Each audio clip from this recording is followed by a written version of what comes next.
The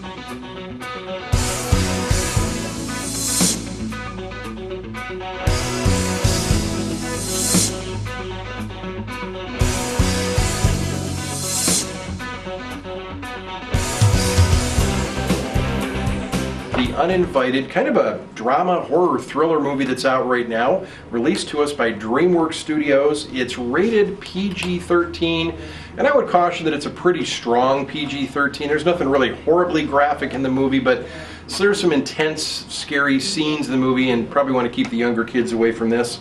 The movie's just under an hour and a half at 87 minutes long, and it's stars Emily Browning as Anna, David Strathairn as Stephen, and Elizabeth Banks as Rachel, the main three characters in this particular movie, The Uninvited. As you saw from the trailer and bits of it, I'll show you a clip here in just a moment also, you can tell that this creepy movie, there's one of the young girls, Anna, has been institutionalized for a number of years because a few years back her mother had died. She got very, very ill and died a very horrible death by fire and so forth, and that traumatized the girl to a point where she had to be institutionalized, and of course she had to work through some things in her life of how to become more normal and feel better again, and then she's reinstituted back into her house where her dad and her sister live.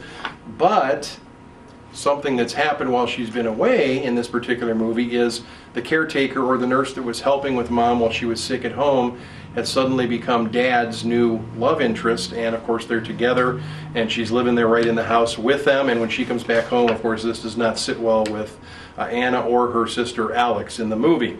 Basically, this is a pretty creepy film. The last few years there's been a lot of horror thriller movies brought out, and they've not all been that good. I would say that this one is a pretty good one. The critic liked this one pretty well. It had a good scenes. I'm not going to tell you the entire story, because if you watch the movie and watch it through to the end, it might have a nice little surprise or twist for you there about halfway through, 3/4 of the way through, that makes it kind of interesting when you figure out what's really going on in this particular movie. I think if you're a fan of the thriller horror genre, this movie would appeal to you. Again, the movie's called The Uninvited. It's out there right now. Check it out and enjoy The Uninvited.